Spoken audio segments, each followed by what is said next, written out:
नमस्कार, 24 hour satellite channel DD Rajasthan पर आपका हार्दिक स्वागत है। मैं हुमायूं। आज मेरे साथ स्टूडियो में है डॉक्टर दुर्गा प्रसाद अग्रवाल, डॉक्टर लक्ष्मी शर्मा और श्री प्रेमचंद गांधी। साहित्य की विराट दुनिया में बहुत सारे बदलाव आए। समय के साथ बहुत उतार चढ़ाव साहित्य ने देखे। भारतीय साहित्य की मौखिक वाचिक परंपरा अपने अनेकानेक रूपों में हर युग में जीवित रही है, हर युग में मौजूद रही है।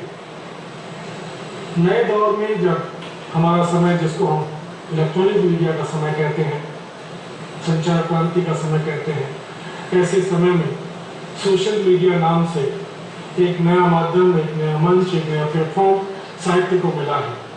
हालांकि दूसरी चर्चाएं परिचर्चाएं भी यहाँ होती हैं, लेकिन साहित्य को किस तरह से सोशल मीडिया ने जगह दी है और सोशल मीडिया को किस तरह से साहित्य ने प्रभावित किया है, आज इन सब मुद्दों पर हम आपसे बातचीत करेंगे। आपका बहुत बहुत स्वागत है। डीपी साहब, आपसे शुरू करते हैं। जी, क्या लगता है कि वास्तव में हिंदी साहित्य के लिए कोई नए दरवाजे खुले हैं सोशल मीडिया से? जी, मुझे तो बिल्कुल लगता है कि नए दरवाजे इस सोशल मीडिया ने हिंदी साहित्य के लिए, रचनाकारों के लिए और पाठकों के लिए, दोनों के लिए खोले हैं। हम सब लोग जानते हैं, और आप का तो मैं विशेष रूप से उल्लेख करूं, एक प्रकाशक के रूप में भी आप इस सच्चाई से परिचित हैं कि जितना लिखा जाता है उस सबको प्रकाशित करना कभी संभव नहीं होता है। ये प्रकाशक की सीमा है। लेखक भी जानता है कि मेरा लिखा हुआ लोगों तक नहीं पहुंच पाता है। वैसे में सोशल मीडिया ने उसकी बात को एक बड़े पाठक समुदाय तक पहुंचाने के लिए जो दरवाजे खोले हैं, वो रेखांकित करने योग्य। क्या दरवाजे इतने खुल गए हैं कि कोई भी अंदर आ जाए? लक्ष्मी जी, ऐसा लगता है कि बहुत सारे लोग ऐसे भी आ गए हैं जो इनको लगता है जिनके साहित्य से कोई सीधा वास्ता नहीं था, लेकिन अचानक से बहुत सारे साहित्यकार बन गए। इससे कुछ लोगों का, कुछ आलोचकों का ये मानना है कि साहित्य के लिए खतरा बना हुआ है। जी, मुझे लगता है कि इस बात को मैं नकारात्मक से अधिक सकारात्मक रूप में लूंगी। बहुत सारे वो लोग जिन्हें उपलब्ध नहीं था समय, जिन्हें उपलब्ध नहीं थे अवसर, जो नहीं जानते थे सही तरीका कि कहाँ जाकर वो अपने मन की भावनाओं को अभिव्यक्त करें, सामान्य लोग जो ना साहित्य या साहित्यिक पुस्तकें इतना खरीद सकते थे, न स्वयं को कहीं अभिव्यक्ति के लिए ठीक से उन्हें रास्ता मालूम था, ऐसे में ये जो सोशल साइट्स ने उन्हें अवसर उपलब्ध कराया है कि वो जन जन तक पहुंच सकते हैं। ठीक है, वो पहुंचने की बात ठीक है, पर क्या कोई कुछ भी लिखे उसे जन जन तक पहुंचना चाहिए? मैं प्रेमचंद क्या सोचते हैं कि क्या नहीं? क्योंकि हमारे यहाँ पे जैसे पहले एक समय में चौपाल हुआ करती थी, थोड़ी देर पहले आपसे बातचीत हो रही थी तो आपने जिक्र किया उसका, तो उस समय से लेकर के और अब तक जन जन तक पहुंचने में क्या पहुंचना चाहिए, क्या नहीं पहुंचना चाहिए, क्या इसके बीच में कोई संपादक जैसी संस्था जो हुआ करती थी उसके खत्म होने से कुछ फायदा या नुकसान देख रहे हैं? देखिए, मैं सोशल मीडिया को ये मानता हूँ कि ये साहित्य का लोकतंत्र है। क्या बात? और साहित्य का लोकतंत्र ये विकासमान अवस्था है, प्रारंभिक अवस्था है। हालांकि अगर पिछले 3-4 साल का दौर देखें, इसमें बहुत कुछ बदलाव भी आए हैं। इसने जो बड़ा स्पेस दिया है, चाहे वो फेसबुक हो या ट्विटर हो या ब्लॉगिंग हो, तो उन लोगों को सामने लेके आया है जिनको दूसरे किसी माध्यम से कोई नहीं छापता है। यानी जैसे हम लोगों को अगर कवि के रूप में या लेखक के रूप में स्थापित होने में 20-25 साल लगे कि साथ वही प्रश्न आपसे करना चाह रहा हूँ कि क्या जिन लोगों को कोई नहीं छाप रहा था अपने का, तो क्या वो इस योग्य थे? क्या उनकी रचनाओं के स्तर का कोई मूल्यांकन होना चाहिए था उससे पहले? क्या उसकी कोई आलोचना होनी चाहिए थी? क्या किसी तरह से उनको देखा जाना चाहिए था कि या सीधे ही पाठक को परोस दिया जाए या देखने पढ़ने वाले को परोस दिया जाए? देखिए, शुरुआत जब भी होती है तो हम जैसे लिखते थे तो हम भेजते थे, दूसरे दोस्तों को सुनाते थे या बताते थे, तो वो एक क्या कहना चाहिए कि आपसी बातचीत से, संवाद से हमने सीखा उसको। लेकिन सोशल मीडिया ने या फेसबुक और ब्लॉगिंग ने एक स्वतंत्रता तो दी है, लेकिन उस स्वतंत्रता को पाठकों ने जैसे सुदीप पाठक है तो वो जाके उसको बताएगा कि अगर आपने दोहा लिखा है तो 13-11 मात्रा का होता है, इसमें एक मात्रा बढ़ गई है तो इसको जरा ठीक कर लीजिए।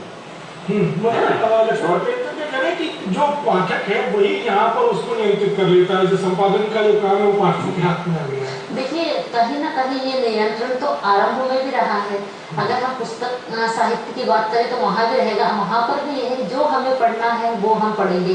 प्रत्येक प्रकाशित कृति तो हम पहले भी नहीं पढ़ पाते थे, उसके पश्चात वहाँ पर भी पाठकों की प्रतिक्रियाएं ही तय करती थी कि कौन सा साहित्य अच्छा है कौन सा नहीं है। वहाँ पर भी उनकी प्रतिक्रिया से ही हमें मालूम होता था। तो ये नियंत्रण तो सदैव रहा है और यहाँ पर ये नियंत्रण सीधा सीधा है, तो मुझे नहीं लगता है कि ये कोई बुरी बात है या गलत बात है। कोई आलोचक के बीच में कोई भूमिका लुप्त हो गई क्या?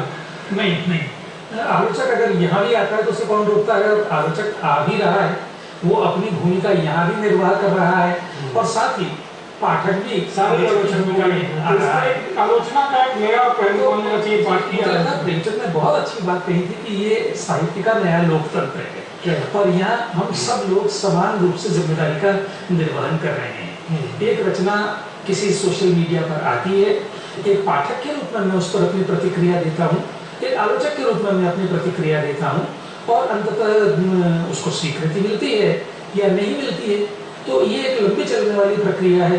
ऐसा तो कभी होता नहीं है कि कविता लिखी ऐसा नहीं है कि नए लिखने वालों को फेसबुक और दूसरे ब्लॉगिंग जैसे माध्यमों ने, मैं जो एक मित्र से चर्चा हुई तो उन्होंने कहा फेसबुक ने दो चीजें मुख्य रूप से दी हैं, एक है अहम और दूसरा है वहम। अच्छा है। लेकिन इसमें एक चीज मैं जोड़ना चाह रहा था कि जो नया लेखक है या नया पाठक जो आया है उसमें अधिकांश वो लोग हैं जिनके पास कोई प्लेटफॉर्म नहीं था या समय बहुत था, या कहें कि एक समय तक वो लिखते रहे कि आप युवावस्था में लिखते हैं, फिर परिवार की जिम्मेदारियां आ जाती हैं और फिर आप छोड़ देते हैं। और हमारी कहना चाहिए कि हमारी कई सदियां तो ऐसे ही नष्ट हो गई कि जिन लेखिकाओं को या लेखकों को आगे बढ़ के अपने इस अभिरुचि को लाना चाहिए था वो खत्म हो गया। लेकिन सोशल मीडिया ने ये प्लेटफॉर्म उपलब्ध कराया है कि आप अपनी प्रेमचंद भाई आप जो कह रहे हैं कि बिल्कुल उन लोगों को प्लेटफॉर्म दिया है जिनको अभिव्यक्ति के साधन उपलब्ध नहीं थे या बहुत कम थे या जिनकी अपनी सीमाएं हो गई थी। लक्ष्मी, खास तौर से एक महिला होने के नाते आपने क्या ये महसूस किया कि फेसबुक और दूसरे माध्यमों पर, ब्लॉगिंग पर, ट्विटर पर या जो दूसरी साइट्स हैं उस पर कि किचन साहित्य सामने आया? रसोई साहित्य या किचन साहित्य जो आप कहते हैं इसे तो मैं पूरी तरह से स्वीकार नहीं करूंगी। ये उन स्त्रियों का साहित्य है जो किचन की जिम्मेदारी भी निभा रही हैं और जो उनके मन में एक दमित साहित्य से भी बनने की इच्छाएं थी, उनकी सामान्य इच्छाएं। देखिए प्रत्येक व्यक्ति के मन में कहीं ना कहीं साहित्यकार तो होता है, तो इसे आप किचन साहित्य कहेंगे तो सस्ता कह दे रहे हैं। ये मेरा शब्द नहीं है, ये फेसबुक से ही उठाया हुआ शब्द है।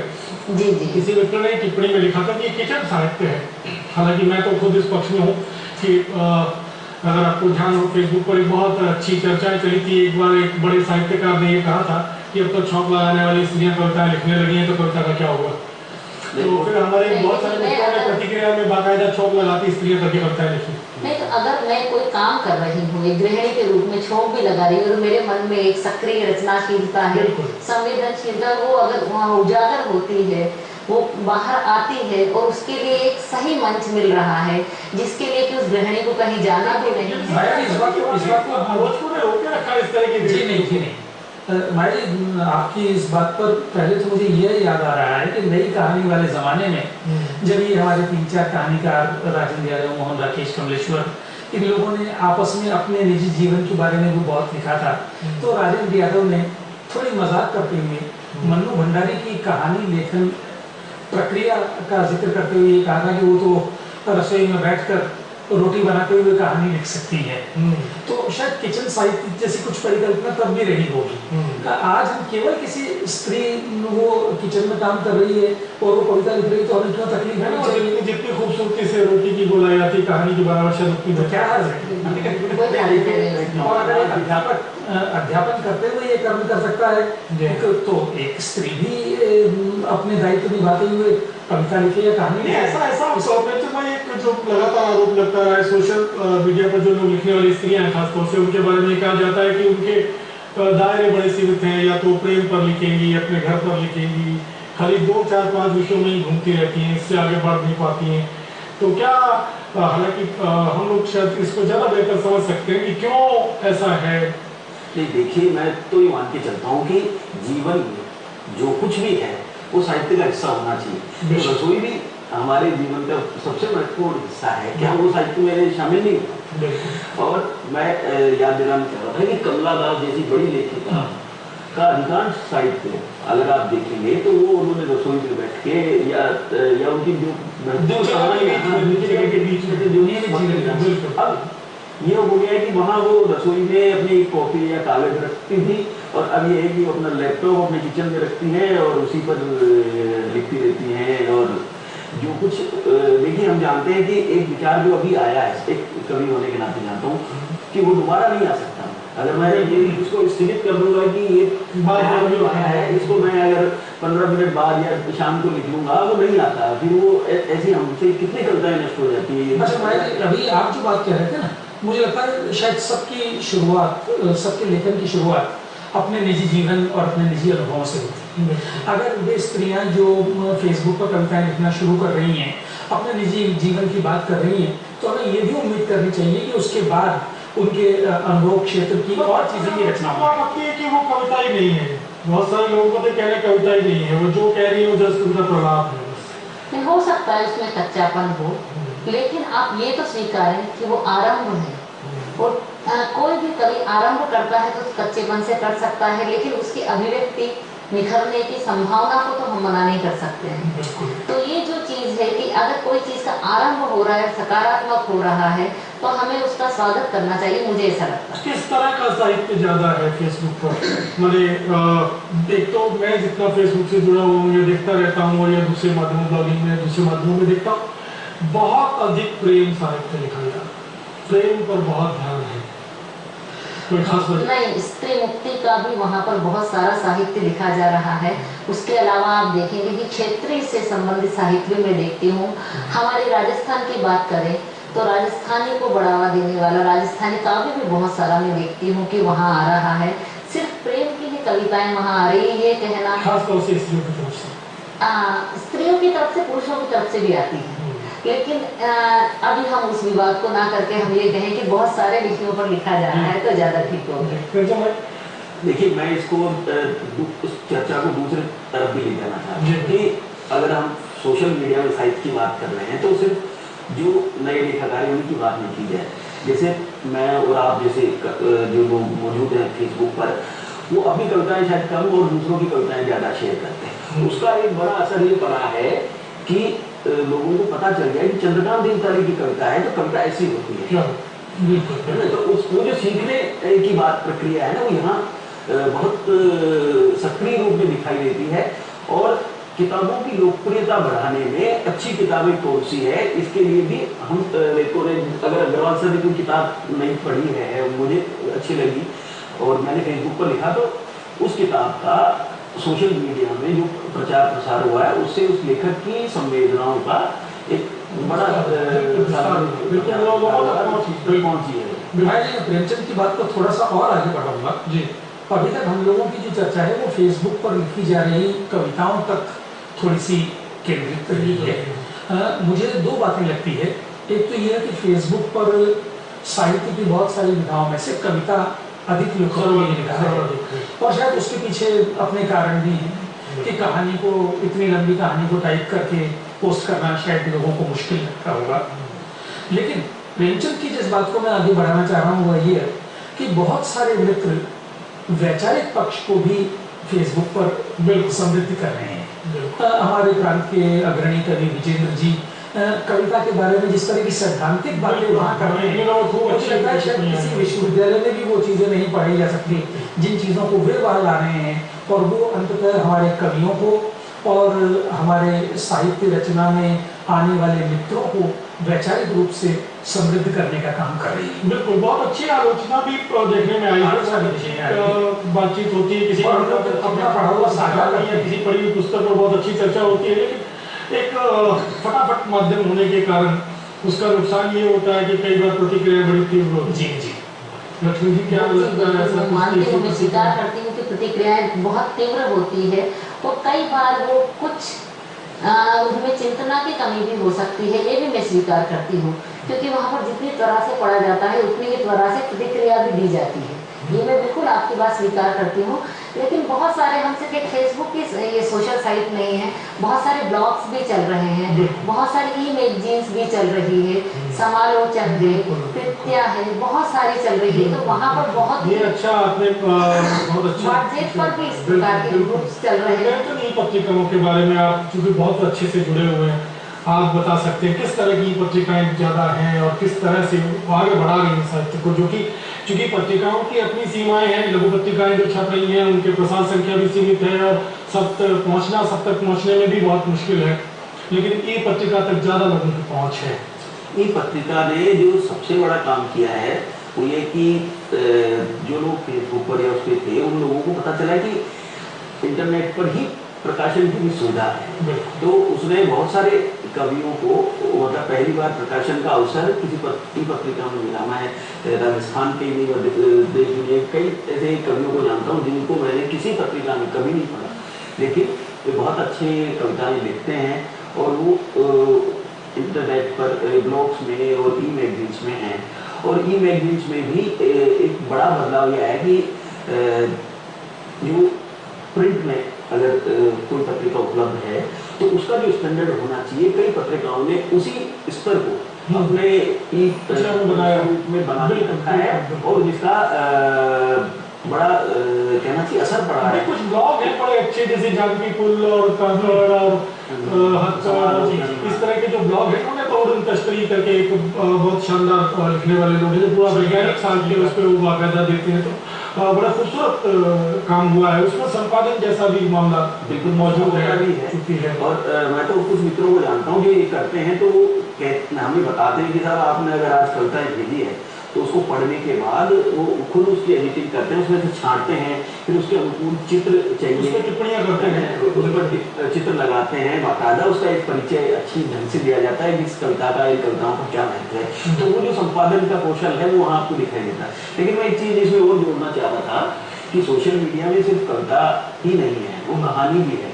जैसे ट्विटर पर अगर आप देखेंगे तो ट्विटर स्टोरीज यानी ट्विटर कहानियाँ लिखी गई हैं। कुछ प्रकाशकों ने इस तरह की प्रतियोगिताएं की हैं जिसमें 140 शब्दों में आपको कहानी लिखनी।